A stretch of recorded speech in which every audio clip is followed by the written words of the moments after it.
The observation deck of the Imperial dreadnought Sovereign Grace hummed with its usual efficiency, until it didn't.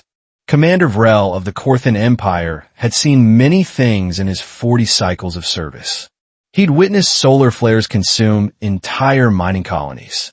He'd watched rebellions crushed beneath the weight of overwhelming firepower. He'd even survived the infamous siege of Talos Prime, where 3,000 ships had reduced a planet to ash. But nothing, absolutely nothing, had prepared him for this. "Sir, you need to see this." Lieutenant Cross's voice cracked like thin ice over deep water. Vrell's 4 eyes narrowed as he approached the main display. "What am I looking at, Lieutenant?" "A ship, sir. Emerging from slipspace, coordinates 7749. Obviously, it's a ship. What class? What designation?" Cross's mandibles clicked nervously. "That's just it, Commander. We don't know. The computer can't identify it. The signature doesn't match anything in our database."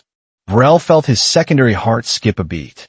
The Korthan Empire had cataloged every known vessel type in the galaxy for the past 3,000 years. Every single one. In large. The image expanded, and Vrell's breath caught in his thorax. The vessel was massive, easily 3 times the size of their dreadnought. But size wasn't what made his blood run cold. It was the design. Brutal. Angular. Wrong.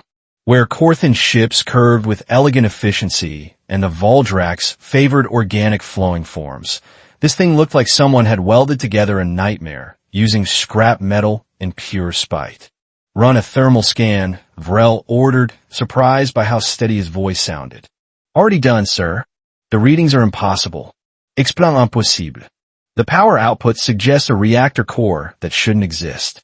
If these readings are accurate, that ship is generating enough energy to glass a planet. Twice over. Maybe 3 times if they really pushed it." Vrell's claws scraped against the command console. "That can't be right. Check the sensors. Recalibrate everything." "Done, sir." "For times." The readings are consistent. A new voice cut through the tension. "Commander, we're receiving a transmission." "From them?" "Yes, sir. Audio only. Translation matrix is online." "Put it through." There was a burst of static, then a voice that sounded like gravel being chewed by machinery. "Korthan vessel, Sovereign Grace. This is the Terran Federation Warship Reckoning. You are currently in violation of accord space. Withdraw immediately or face consequences." "Terran." The word hit Vrell like a plasma bolt to the chest. Terran. Human. The species that had been discovered barely 2 cycles ago on some backwater planet called Earth. The primitives who had only just achieved basic fusion technology. The newcomers who were supposed to be decades, maybe centuries away from anything resembling interstellar capability. This is Commander Vrell of the Korthan Imperial Navy. I don't know what kind of trick this is, but the Terrans don't have warships. You don't even have slipspace technology. A pause. Then something that might have been laughter, though it sounded more like a threat wrapped in amusement. "Is that what you think? That's adorable. I'm going to give you 30 seconds to turn that pretty dreadnought around and jump back to whatever hole you crawled out of. After that, we stop being polite. We are the Korthan Empire. We do not take orders from primitive species who were playing with chemical rockets last week." 20 seconds. Vrell's mind raced. Does that be a bluff? Some kind of elaborate deception? "Lieutenant, weapon status. All batteries online, sir. T'avais-tu solution located?" "Commander, I strongly advise against this," Cross said, his voice tight with fear. "Noted. Charge the main cannon." 10 seconds, the human voice said, now utterly devoid of humor. "Sir, their weapon ports are opening. I am counting. By the ancestors, I'm counting over 400 discrete targeting systems. That's not possible. Nothing that size should have that many." "Fire!" Vrell roared. The Sovereign Grace unleashed hell. Plasma cannons that could vaporize smaller vessels in seconds painted space with deadly light. Missiles that could crack moons streaked toward their target. The human ship didn't even bother dodging. Every shot splashed harmlessly against shields that blazed with impossible brightness. Not a single projectile touched the hull. 5 seconds, the voice said calmly. Full retreat. Jump to slip space now. Vrell's composure finally shattered. Engines are charging, sir. We need another minute. Too late, the human said. Time's up. The Reckoning opened fire. What happened next would haunt Vrell for the rest of his unnaturally short life. The human ship didn't just fire. It erupted.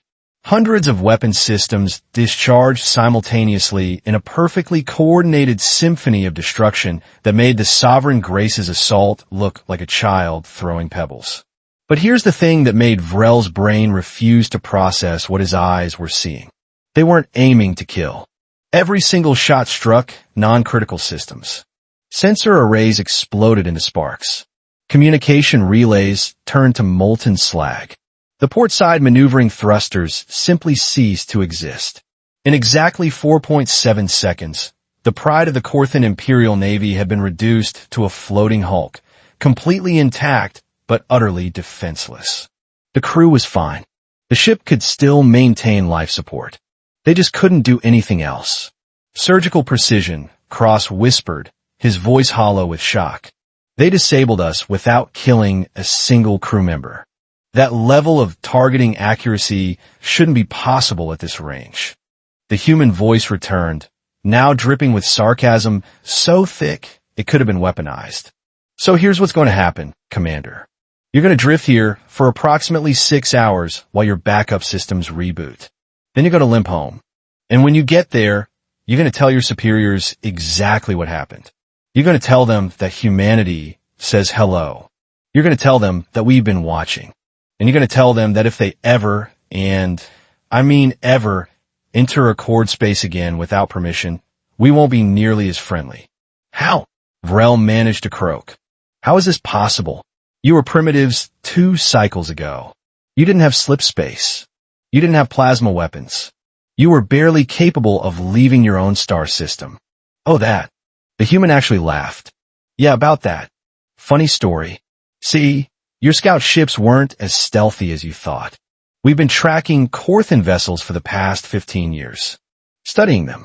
Reverse engineering the good parts. Improving on the bad ones. Turns out humans are really, really good at 2 things. Learning from our enemies and building bigger guns. Time to figure out which of you galactic empires were going to be friends and which are going to be problems. Turns out, you fell pretty squarely into the problems category when you started discussing whether to conquer us or study us like laboratory animals. Real talk, Commander. That whole debate your High Council had 6 months ago, the one where they couldn't decide if humans would make better slaves or better test subjects. We recorded that. Every word. The blood drained from Vrell's face. That meeting had been classified beyond top secret. How could you possibly know about that? Because your communication encryption is adorable. It took our artificial intelligence about 45 minutes to crack. She thought it was a fun puzzle. Her name is Athena, by the way. She wanted me to tell you that she's personally offended by how easy it was. Lieutenant Cross turned to Vrell, all 4 eyes wide with panic. Sir, if they've been inside our communications network for 6 months, then they know everything. Fleet positions. Defensive installations. Supply routes. They could cripple the entire empire without firing another shot. Bingo, the human said cheerfully. Give a lieutenant a prize. Though to be fair, we're not really interested in crippling anybody. We just want to be left alone to do our own thing. Build our ships. Explore some planets. Maybe open a few trade routes with species that don't immediately try to enslave us. Novel concept, I know. Vrell's mind was reeling. What do you want? I want you to go home. I want you to tell your High Council that humanity is officially off the menu. We're not joining your empire. We're not becoming your vassals. We're not your slaves or your science experiments. We're your neighbors, and we'd really appreciate it if you'd stop parking your warships in our yard without asking. And if the High Council refuses?